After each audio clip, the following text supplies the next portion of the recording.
दिखा सके। तो इस डेटा की बारंबारता बंटन सारणी हम किस तरह से बनाएंगे?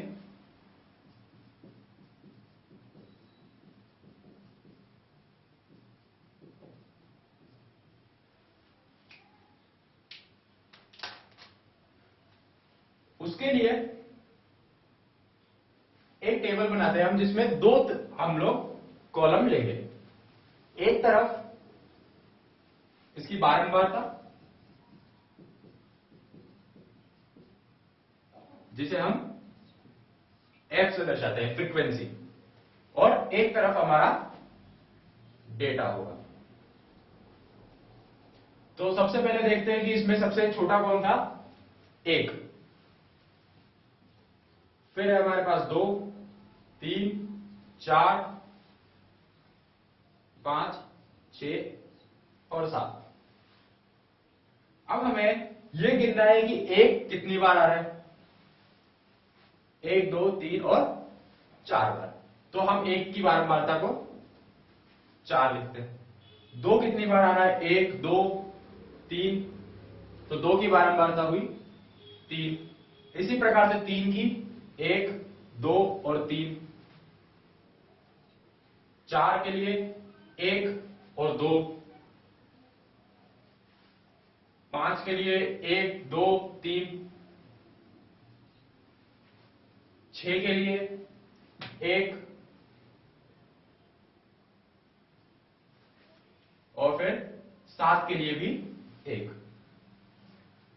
इस तरह से किसी भी डेटा को हम इस तरह लिख सकते हैं कि उसमें 1 4 बार आता है, 2 3 बार आता है, या हम कहें कि अगर ये किसी छात्रों के उम्र का डेटा है तो हम कह सकते हैं कि 1 साल के उसमें 4 बच्चे हैं, 2 साल के उसमें 3 बच्चे हैं, 3 साल के उसमें 3 बच्चे हैं।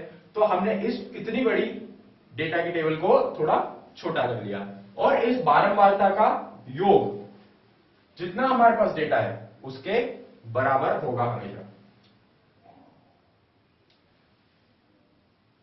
कई बार हमारे पास बारंबारता बहुत ज्यादा होती है, तो उन्हें काउंट करने के लिए एक सरल सा तरीका अपनाया जाता है। यानी कि हमने अभी 1 को गिना था, तो हम लेकर चलेंगे कि 1 बार 1 आया तो हम यहां पर 1 लगाते हैं, 2, 3, 4। जब भी 5वां नंबर कोई आता है तो हम इस 4 को इस तरह से काट देते हैं, इसका मतलब है 5। और फिर अगला जब छठा नंबर आता है तो फिर 1, फिर 2, 3, यानी कि इसका कुल मतलब हुआ 5 और 3 8। और अगर ये और आगे चलता है 8 के बाद 9 और फिर 10 के लिए फिर से एक बार, तो ये हुआ 5 और 5 10। तो इसे ये बारंबारता गिनने का एक सरल सा तरीका है, ताकि हम भूले नहीं कि किस किस को हमने एक बार काउंट कर लिया है।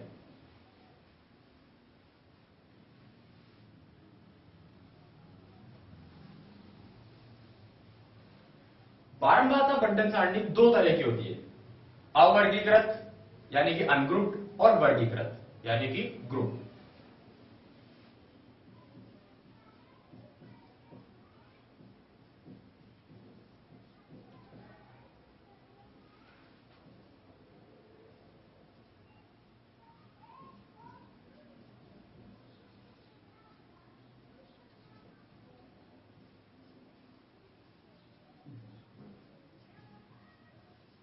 अनग्रुप्ड जिसमें हम ग्रुपिंग नहीं करेंगे। जो हमने ये टेबल बनाई है ये एक अवर्गीकृत बारंबारता बंटन सारणी है या अनग्रुप्ड डेटा है।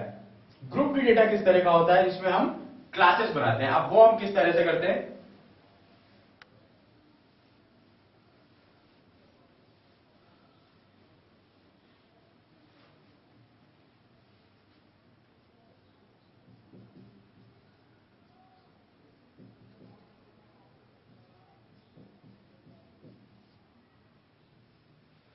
वर्गीकृत सारणी।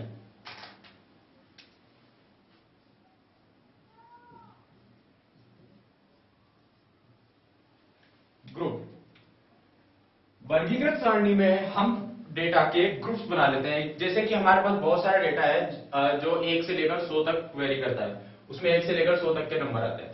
तो हम ये कहेंगे कि ग्रुप्स इस तरह से बना लें कि 1 से लेकर 10 तक, फिर 10 से लेकर 20 तक, फिर 20 से लेकर 30 तक, इन सब की बारंबारता अलग अलग